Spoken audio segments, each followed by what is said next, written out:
ਕੀ ਨਾਮ ਤੁਹਾਡਾ? हारिस किथे रहते हो उसे? रुकावट की तकलीफ की है? सिर दर्द का आ रहा है बहुत ऊंचा ज्यादा। बोलो जरा।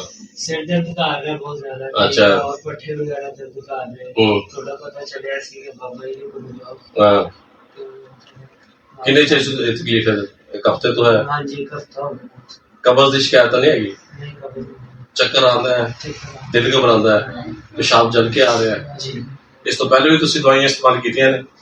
हाँ जी काफी कीते ने इस्तेमाल। ਸਾਡੇ ਕੋਲ ਜਿਹੜਾ ਨੁਸਖਾ ਹੁੰਦਾ ਹੈ ਅਸੀਂ ਦੇਸੀ ਇਸਤੇਮਾਲ ਕਰਨੇ ਆ। ਇਨਸ਼ਾਅੱਲਾ ਜਦੋਂ ਤੁਸੀਂ ਇੱਕ ਹਫਤਾ ਇਸਤੇਮਾਲ ਕਰੋਗੇ ਜਿਹੜੀ ਕੈਫੀਅਤ ਹੈ ਤੁਹਾਡੀ ਬਿਲਕੁਲ ਠੀਕ ਹੋ ਜਾਏਗੀ। ਪਰਹੇਜ਼ ਕਰਨਾ ਹੈ, गर्मी च तुसी ज्यादा नहीं चलना फिरना और ठंडी चीज़ों का इस्तेमाल करना, ज्यादा धुप च काम नहीं करना है। कुछ ऐसे ऐसी अद्वियात तुहानूं देंगे जिहड़ा सफूफ होएगा, वो तुसी एक सुबह एक शाम करना है। कोई एक शरबत असीं बना के देसी देंगे, वो तुसी पीना है ते नहाना है सुबह 2 टाइम सुबह शाम। कढ़ाई वाला गोश्त तलियां चीज़ां ये भी नहीं खा सकते। जो तुसी इस्तेमाल करोगे एक हफ्ते के अंदर इंशाअल्लाह ठीक हो जाएगा। तुहानूं किहने दस्सिया भी शाह साहब इत्थे बैठे ने हिकमत करदे? जुल्फकार उन्होंने दस्या है।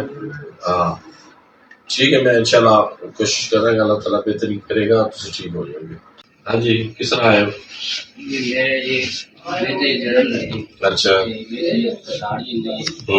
ऊंचा बोलो जरा। कितों आए जी?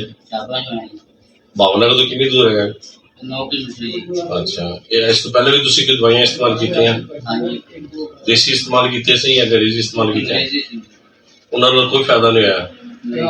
तुहानूं मेरे बारे किसी ने दस्सिया? पूरी आपकी नींद है उन्होंने दस्सिया। अच्छा, मैं तुहानूं कुछ दिन एक हफ्ते वास्ते कुछ अद्वियात देंगा, ਉਹਦੇ ਵਿੱਚ देसी अद्वियात जड़ी बूटियां होनी है। मेदे की सरकत ते जलन की तजाबियत जी थोड़ी खत्म हो जाएगी। परहेज करना थोड़े वास्ते जरूरी है। परहेज की करोगे? पहले सब तो पहले गर्मी में तुसीं नहीं बाहर जाना, परहेज करना है। तुसीं तलियां चीज़ां जिहड़ियां इस्तेमाल नहीं कर सकते। अजकल कुर्बानी का गोश्त काफ़ी आया है, गोश्त का इस्तेमाल थोड़ा बिल्कुल बंद है। एक हफ्ता इस्तेमाल करोगे, सब्जियां इस्तेमाल करनी है, सलाद इस्तेमाल करना है। 2-4 दिन इंशाल्लाह असीं जवारिश मजून देंगे, ये इस्तेमाल करना है तो सफूफ और पक्की होगी। सुबह शाम तुसीं इस्तेमाल करो। ਜਦੋਂ ਤੁਸੀਂ पहली खुराक खाओगे थोड़ी मेदी की जलन जी खत्म हो जाएगी। नहाना सुबह 2 टाइम सुबह शाम है।